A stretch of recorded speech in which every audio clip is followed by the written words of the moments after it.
Give me the mic, give me the mic. Microphone checker 1 2. Give me the mic, give me the mic. Microphone checker 1 2.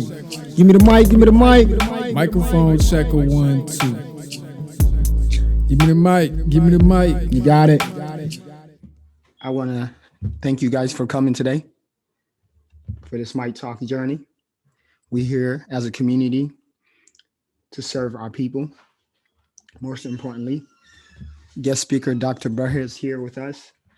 Myron, Eric, thank you for everybody. And we appreciate everyone that's liking our page and following us through this journey. We appreciate you. And I hope that we can serve you in the best way we can. So our guest speaker today is Dr. Berhe. And I just want to ask you to give us a little bit about yourself, your background, who you are as a person. Well, my name is Berhe Haftegiorgis. Okay. Born and bred Eritrean. Okay. I studied in Asmara until I finished my high school. Okay. That was during the British administration. Okay. And the federal administrative period. All right. And then I was recruited into the Ethiopian Military Academy in Harar after finishing high school. Wow. I attended the college there, military college, and after that I started serving the military, Ethiopian military in the imperial bodyguard. But due to some circumstance, I could leave the military. Okay. It was compulsory military service at that time. Okay. We had no choice. Okay. But I had some peculiar reasons, that somehow prompted me to find a way out, and I was successful. Really? And then I went back and joined the university again, finished my studies, which I started in Harar. Mm-hmm.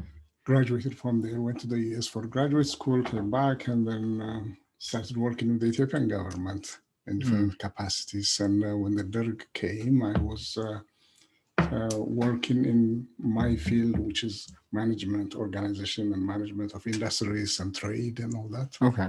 And I was working as a department head in organizing all the nationalized, industries, enterprise.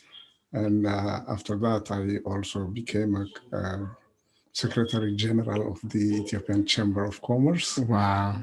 While I was there, of course, there was the Eritrean issue going on, on the side. Of course. And because of that, there were some situations that somehow prompted me, to flee the country. Okay. Which I did. Okay. And came to the United States. I finished my doctoral studies and started teaching at the university here. And I can see that you're a humble man, because when I call you Dr. Berhe, you insist to call yourself with your first name. But that's humbling, and we appreciate you. And continue though.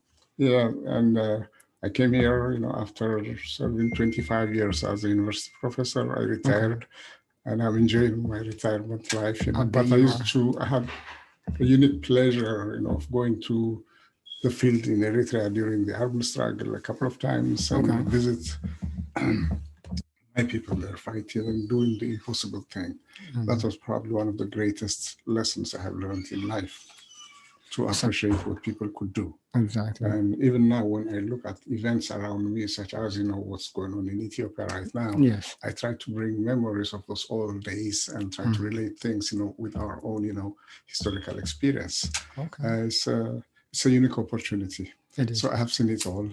And now I'm living, the best time of my life, especially with the situation, the way, things evolved the last year in our area.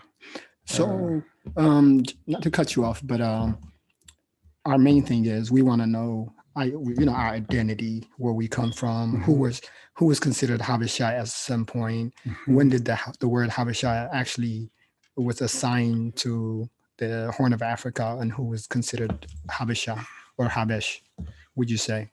Mm-hmm. Well, excuse me. No problem. When Zerizgi told me about the project you are handling, the thing that you are trying to do, I was so excited, because I said, this is exactly what our young people should do. Yes. We try to dish out, things from the past, as if everything, is perfect. Yes. And people are not supposed to look at things and examine them before they take them in. Exactly. But to see you guys, trying to use your mind, trying to use your ability to inquire, to find out what the truth is. Because there is so much confusion, especially when it comes to traditional type of things and politicized, issues. It becomes very difficult. And for young people brought up here, born and brought up here in the United States, in the tradition of liberal education and upbringing, I expect them to go all the way and find out what the truth is. And you guys trying to do that, it gives me the highest pleasure in my life. We appreciate you. We are thankful to have you. Yeah. So and pass the wisdom to us, please. Yeah, the term, Habesha, people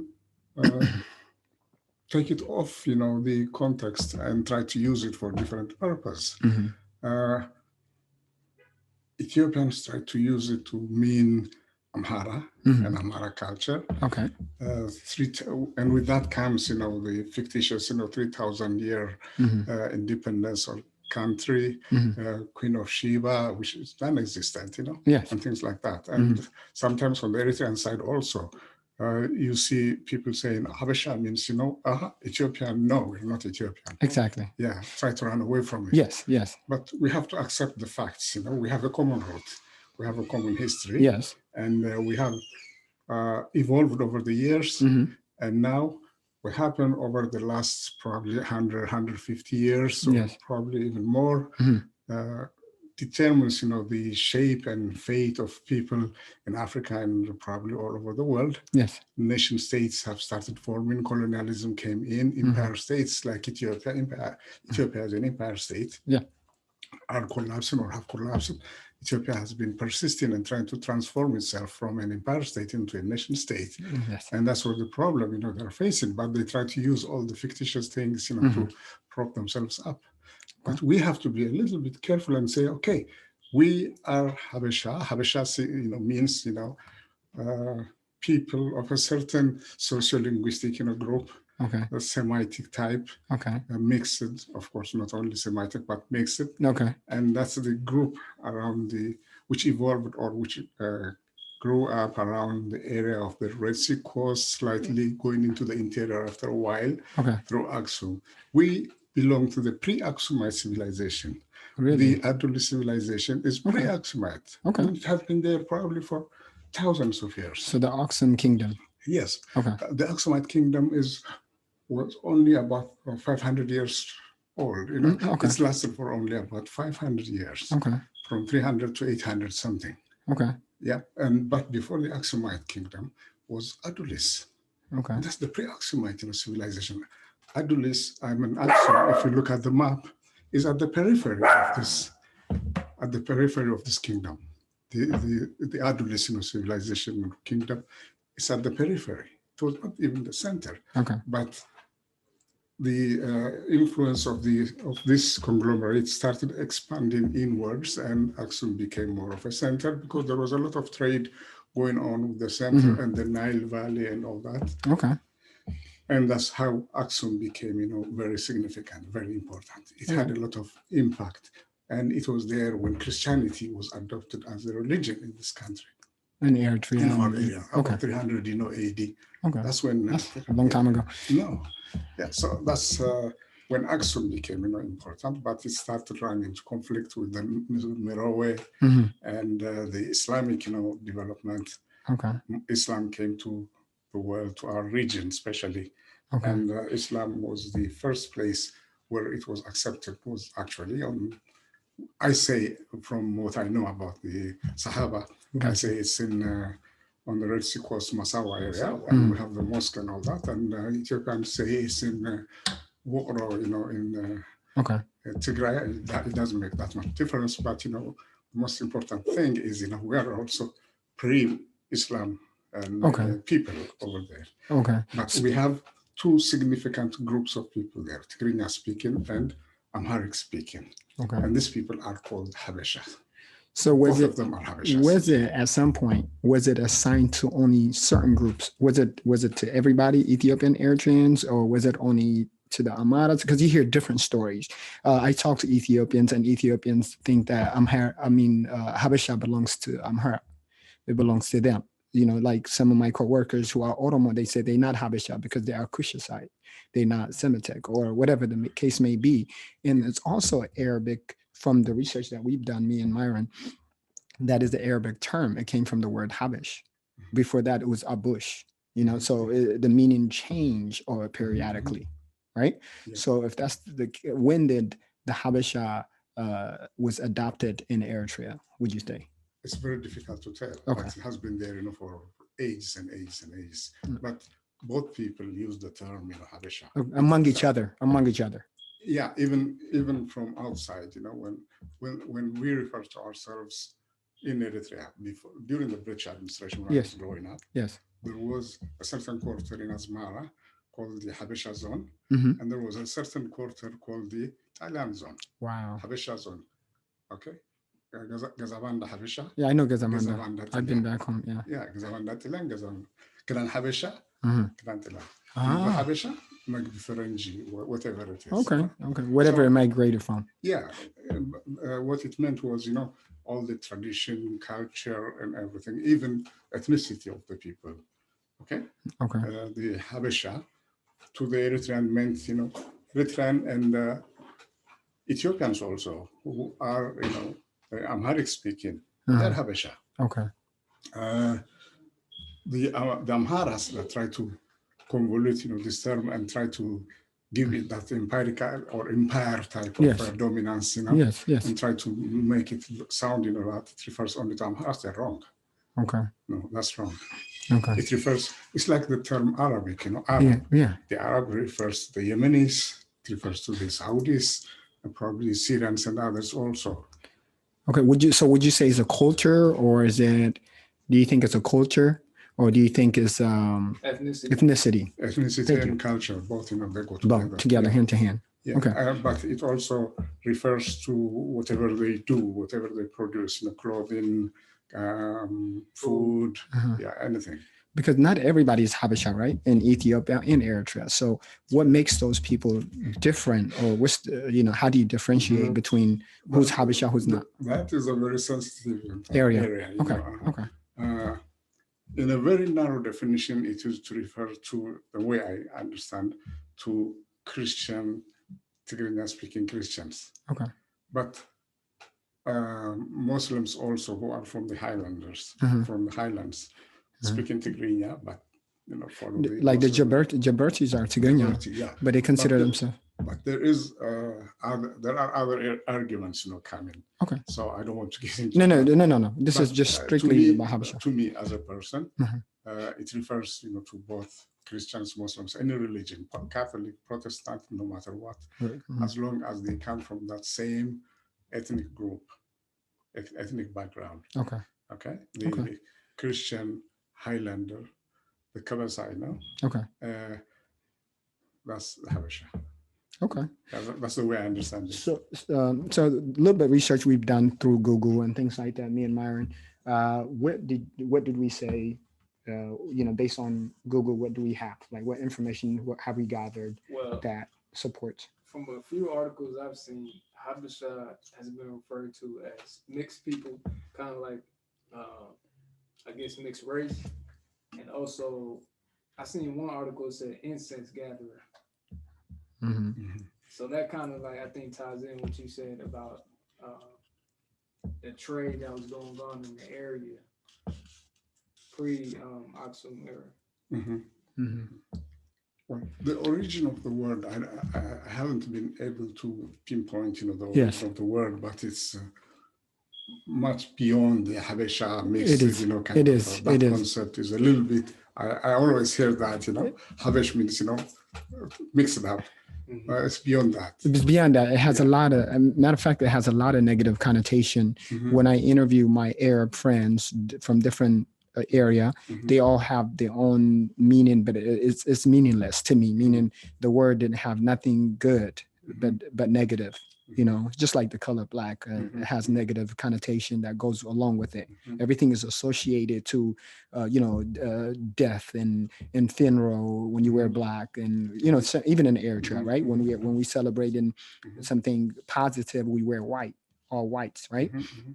But when we have death or something, we going through struggle, we wear black, and all of that was associated. So depending where part of Arab countries that you from, they associate it to something different, and most of it is negative so far.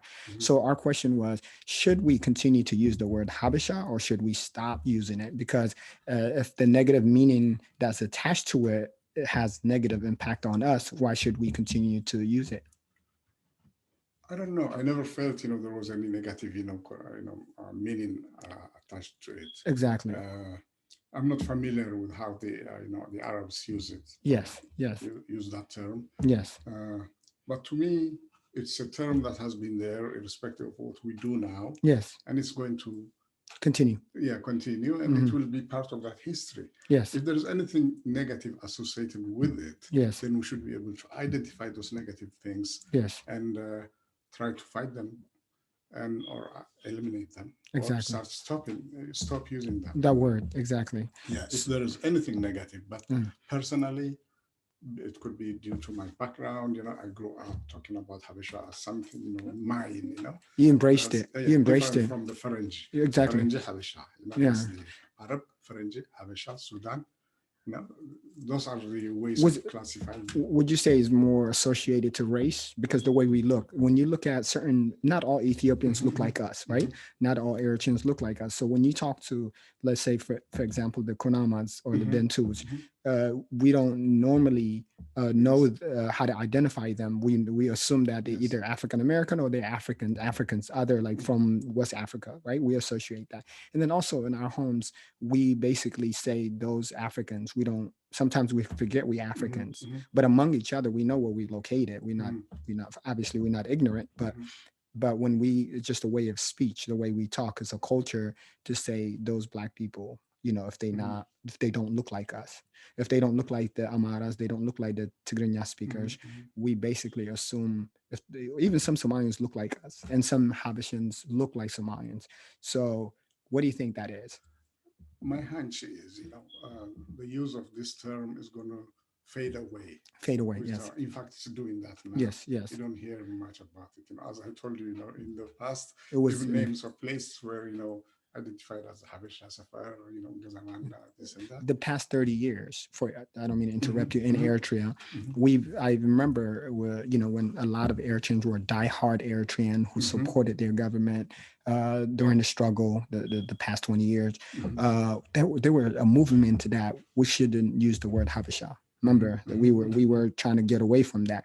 But now the youth or the new millenniums, they use the word Habesha just the way I explained it to. Well, some people also try to use it for political reasons. Yes. And we are all, after all, the same Habesha with the Ethiopians, with the Ethiopian Habeshas and all that. Ge'ez, Agazian, and all this. It's going back to history. We're not living in that history. In the past, no. We're affected by it, definitely. The way we think and do a lot of things, but we're not going to be using it as a basis for dividing us amongst ourselves and then aligning ourselves with alien groups, that try to subjugate us. That's not going to be. Of course not. Right? Yeah. Of course not. I think this is part of history. This is part of our culture. Yes. And it's going to fade away. The moment we talk about, the Eritrean nation and nationhood, the moment Ethiopians talk about nationhood, they are now talking about, different, nationalities. Yes. And how to form a nation. They have a big issue, at hand. Yes. How to create a country, a nation out of an empire, And that's the problem they have. So they will be busy, tackling that issue. But if they come to us and try to tell us, oh, we are Habeshas, we have to understand. Yeah. We have to understand that is a way of sowing, division amongst us. And we have to be very careful when it's used, for this kind of purpose. Yes. Culturally and for historical and academic purpose, it's a different matter. Yes. But when it's used or being used, politically for sinister purpose, then we have to stand up and say, no, this has no place amongst us. That's, of course. Yeah, that's the lesson we have to learn, from the struggle that our people, waged over the last 50 years, 60 years now, 60 years. Sorry. Yes. And to form a nation and to make progress in the future, we have to start thinking in terms of Eritreanness, Eritreanness. Mm-hmm. Okay, that's the new identity that we have created. Exactly. Talk to kids from Sawa, they don't care about this village, that village, village, no. our Raja. Yeah. We're united. Yep, they're Mhm. united. They are inheritors of the same values from the field. Their fathers and so on, mothers that were fighting in the field, they were fighting as Eritreans, okay, for the same cause for everybody. No Auraja, no religious difference, no petty sub-national kind of issues penetrating into the society. They were thinking of people. Yes. So when it comes to such issues, I think we have to be very careful. We have to look at it from that angle. Yes. Habesha or any other terminology, like Agazian or Berhes. That's something we looked up to, yeah. Yeah, that's also meant to sow difference amongst us, but at the same time also to try to create some kind of association with the others, outside the border. Okay. Who try to use that to penetrate and divide us and then conquer us. It kind of reminds me of like the Aryan race theory, Yep. Oh yeah. That's right. To look at themselves as something great and the others as inferior. Inferior, yes. Habesha, mentality. That's the Habesha mentality. Exactly. We have to be very careful about these issues. When Aksum emerged, one of the this has been going on, for centuries and centuries and centuries. Yes. Was ivory slavery trade. Okay. So you have to remember this, especially the Ethiopian, highlanders specialized in it. Gotcha. And so we have to be very careful about this kind of. Why do you think that in our society, and as an Eritrean, right, we can have different shades of complexion within siblings? One could be dark, the other could be light, and then maybe both parents might be the same complexion, but still there's a chance of having kids with blue eye. I've seen that in Eritrea with gray eyes and things like that. Why do you think that is? Is it because you said because we mixed a lot? Did we mix with the Arabs or did we mix with the Asians as well?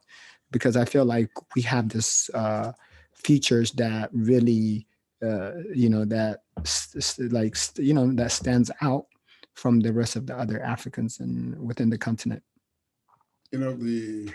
This is not my area of it's not. But from my general readings and understanding, yes, the people in our area have 3 ethnic socio-linguistic bases. Okay. So what are they? Yeah, and those 3 groups, reflect the ethnic background of the people in the area. Okay. We have the Nilotic people, okay, the Kunamas and so on, okay, reflecting the people on the Nile Valley, Southern Nile, Central Africa. Okay. We have the Cushitic people from the north, the Sudan area. Yes. And then we have the mixed Semitic base, which was a mixture with the South Yemen or Yemen, yes. Arabia, South Arabian people. These are the Habesha people, more or less. More or less, yes. Yeah, more or less. Yes. There's a lot of debate on whether civilization actually went from us to them or it came from there and to us. Yes. Yes. A lot of undiscovered stuff, and a lot of it is because it's not documented for us as Eritrean. We don't have books that we can go refer to. There's not enough references to what happened. Should we move forward and embrace, go back to that term again, Habesha, and just move along with it, or should we just say, what, we don't need it. We should just be called the Horn of Africa, people from East Africa. Because there's, a lot of similarity between Ethiopian and Eritrean, and sometimes even Samoans, for the most part. Not all Samoans look like Habesha, but some of them do. And then, vice versa. So what is the best way to go about that? you know our background. The Somalis, the Afars, Mhm. the Saho. Same family. Yeah, Same same family. family. Yes, Yeah. they just migrated to different areas. Yes, They have that same base. yes. Okay. Mhm. But even the Somalis are not even in one country now. Oh, they Because, not. They so not. when we look at the basis for forming a nation, what we have to concern ourselves with is the equality that we have to create there. There should not be any kind of difference in our Yes. attitude, belittling somebody. And No, we should unite. Unity. We should bring unity. Absolutely. Yeah, it doesn't And matter. that unity should be absolute. Yes. Nobody should have any kind of superiority over others on the basis of religion or race, anything. So that's what Eritrea is. That's what they are teaching the young people, I think. To unite, yes. And what I hope will emerge also is the way of living, pattern of living of the people. Yes. You see, you can have all these good values when you're fighting a war, when you're out in the field, when you have young people coming from school, villages, and all that together, and they're spending 24 hours a day working and dying, together. They forget everything else. At the moment you go back to normal life, if you don't take care of some of the basic things, then there's a tendency in other societies that things can go back to the old ways. And that's why, when some people try to take advantage of our political situation, they try to use our agenda, they try to use it as a way of climbing, the stairs of power and all that, by using all these social bases, they want to create them. They have to be very careful. So, in my opinion, what I like to see is for Eritrea to continue a new way of life and organization of society based on what has been achieved so far. Gadli is over, so Gadli, whatever took place, the Tagadelti, they have been resettled and they're living, But the young generation coming from Sawa, we can use that opportunity, or Eritrea can use that opportunity to create the new life, the new way of living, the new. They're not going to go back to Adegele village, Gele, and so on and so forth. Once you leave, they should be living together and settle where they are working now. Yes. They have, imagine, they have the technology, new technology, the foam technology to build homes. Use that technology to build homes.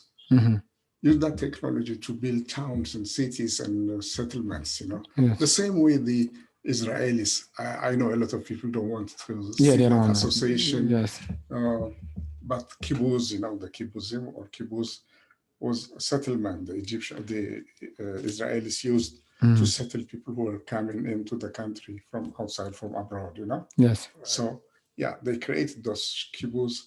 They are now farms, villages, factories, and now they are the powerhouse of Israel. They are now the place where most of the scientific and industrial innovations are taking place. Most of the innovators are now in the kibbutz. There's a book, I gave it to one Eritrean. I was incidentally, giving the same kind of discussion on this area with some Eritrean youth, the Eritrean Youth Association in Asmara. Got you. A few years back, and we were talking about this issue. And one guy was so interested, came to me and said, I will be interested in reading about this issue. I told him, I'm going to give you the book. Yeah. So there was a book written in English, on this issue, and I gave it to him, and he promised to me he's going to translate it into Tigrinya, and he had started doing it already. So I hope it comes out. And what these people are doing is, they have Sawa, in Israel, they have their Sawa, and military base, the best brains in the program, the best minds, they are actually encouraged and reinforced, to continue with their studies and start their research and development work and create new products. And so most of the new innovations now coming out of Israel are from these people. Wow. From the Arsawa people. Okay. So now Israel is one of the most innovative countries in the world. So this is exactly what we can do with our, youth. Our youth could be settled. We have ways of building homes. We have ways of increasing agricultural production. Those who want to work in agriculture and agro industries, create these industrial parks, okay, where or places where you can actually create new industries, Okay. adopt new industries. And this is where our people should be settled and convert also our villages into new modern Okay. settlements, not to build a house, using the same old way. I'm not aware of any village that even has, any plan, a town plan or something like that, But these are things, that we could change, and that will bring, complete change and increase in the standard of living of the people. We have technology we can introduce. We have the solar system, which are, I feel so good when I see young Eritreans, manipulating the solar machineries and all that, all the workshops, the pipes, creating or welding those big storage tanks, for water and all that. I mean, they are doing all these things, building roads and bridges on their own. That's all you need to do. And how can we help from here? What can we do from, outside, all the Eritreans who live outside Eritrea? How can they contribute to what you just said? How does that work? Or do we come together? Because I feel like we are a lot more divided today than ever before because of political, and we don't have to get to political at all because this subject is not about that, but this topic that we're working on. But just out of curiosity, what can we do? How do we unite? Because my thing is this, both of us, me and Myron, we just want to bring, regardless of your political view, we just want to bring everybody together and educate each other. We could learn from them and they can learn from us, kind of thing. Or, just overall in general. So how do we start about that? I think we have to start looking at it from excuse me, their need point of view. What do they need? What do people over there need? What do they? I'm not talking about individuals. Yeah. But the programs that they have to start over there. How can they be helped? How can the different programs? What are the areas of maximum need that they have, especially technology related? And if people over here who are adept, in many of the high-tech things and can somehow participate in training, equipping, and even sometimes, sending them the equipment to do the work, Well, what about those who decided that they don't want to contribute because of their political views? Because they feel like things are not, of course, in any politics, things don't work out the way exactly you want it. So because of that, some of them wash their hands. They just don't want to do anything, but in return, they seem to have the kind of disagreement with the one who see the vision, who see helping back home is the way to go. I mean, running away from your identity is the issue. That's why we want our community to come together regardless of what where you stand. You should not hate me because I have my own belief, and I should not hate you, vice versa. So what can we do besides getting together for parties and things like that? Because I mean, you don't really get to know each other at social life like that, where parties, because alcohol is involved, a lot of things like that. So how can we get together without those things, parties and alcohol involved? What can we do to have a stronger community outside Eritrea, for those who live outside Eritrea? Well, it's a very difficult and sensitive, issue. But if we people who already have made up their mind that they should help, that they should participate in the progress that could be made in the country, they should continue doing so, and invite others to join them. Okay. Other than that, if people have strong feeling that they should not help a country or a situation, a government, or people in this kind of a predicament, then there is very little you could do. Try to convince them, but I don't know if one will be able to, but don't hold your participation because of what's going on back home. Yes, That's what we want to say. So we should still have a community of our own outside Eritrea, regardless of what goes on back home. That's what we believe. That's what we want to bring to the people. Yes, and I hope in the, with the situation changing now, the situation in Ethiopia, the animosity, the sinister, programs of objectives that the neighbors had, I understand.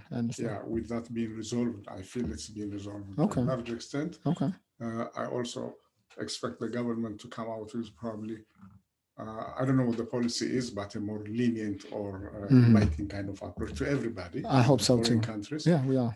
Abroad, to come and participate and visit and do whatever they can, irrespective of their.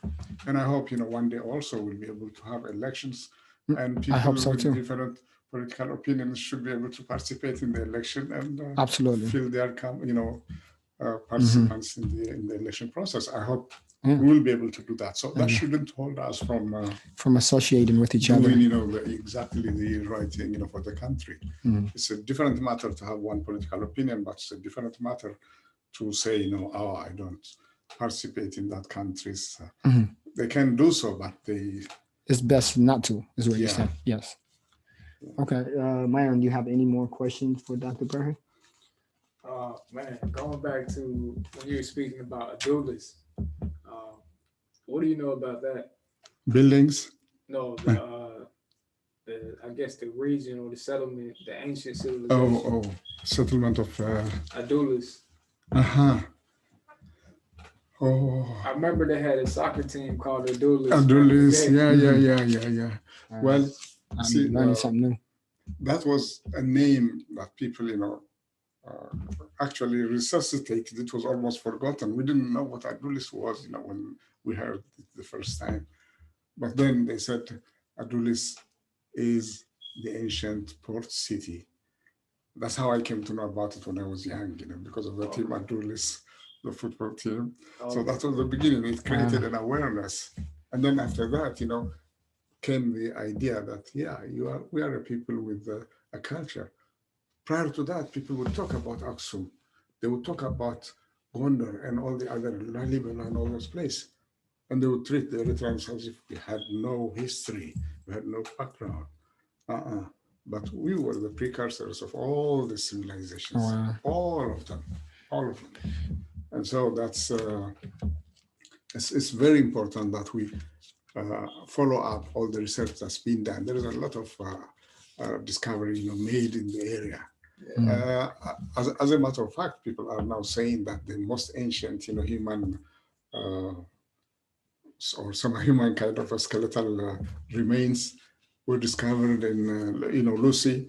Yes. On the other part of Dankala, the Ethiopian side. The Ethiopian side, yes. But an older version was also discovered on the side of Eritrea. So that region, on the whole, is the origin of humanity. It's the site of the origin of humanity. Right. And we share in that glorious history. Okay, thank you. Yeah. So, what else? So my question is this, Ashley. I just came to my mind. How can we?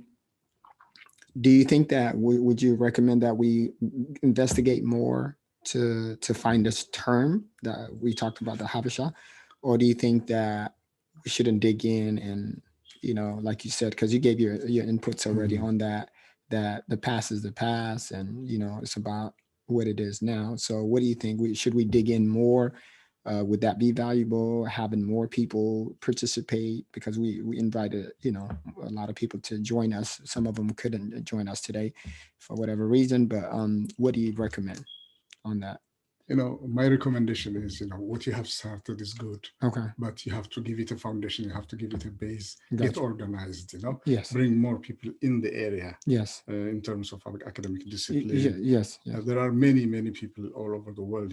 Yes. In different fields, Eritreans. That's true. And they also will be able to help in collecting the available material so far. Yes. And in also telling us what needs to be done. Yes. So what I suggest is, it's a good start, Yes. but get organized and involve people. We want to. We want to. We're asking people to write comments. That's what I suggest you do. Yeah. Because in the past, we used to face many problems during the armed struggle. Problems in the sense, like media coverage, for example. The Western media was ignoring our achievements in the field, right and left. And we tried to create our own organization to help the government disseminate information, conduct, meetings and so on and so forth, press release and what have you. And we were conducting conference and all that, Okay. So it pays off. You can do it. Okay. But just get more people. I'm sure there are so many knowledgeable people in this area. Yes. People who also, I know somebody had done some studies in the past, genetic studies. Oh, okay. Yeah. We have. We like to have those people. Yeah. There are a lot of things being done, by other people. So it helps you, to make use of this information and this know-how. And they will also be able to connect with other prominent, scientists in the field to help us, discover more things. Exactly. Yeah. We definitely want that. We want other Ethiopians, Somalians, Eritreans to join us. We don't want to we don't want to be biased and take one side of opinion. We want everybody else's opinion, right? Would you agree? So those who are listening and you have things to say to us that you can help us, identify what Habesha means, please don't forget to leave comments and write to us. We can be reached at mytalkstv@gmail.com. And we also have Twitter, same name, Facebook. Just hit us up. We just want to thank you for, your time and just being here with us. We are excited and we just want to, move forward with it and get more people in and have more interviews. And we got many things that we want to do. Hopefully you can join us on the future events. I will participate in whatever capacity, my ability allows me. Yes. But I want to encourage you, to proceed with this. Go ahead and open up, it's a floodgate. But yes. You're in charge of it now. Yes. Okay. Thank you so much. Thank you so much. Continue with it. Thank you so much. Thank you. Give me the mic, give me the mic. Microphone checker 1 2. Give me the mic, give me the mic. Microphone checker 1 2. Give me the mic, give me the mic. Microphone checker 1 2. Give me the mic, give me the mic. You got it.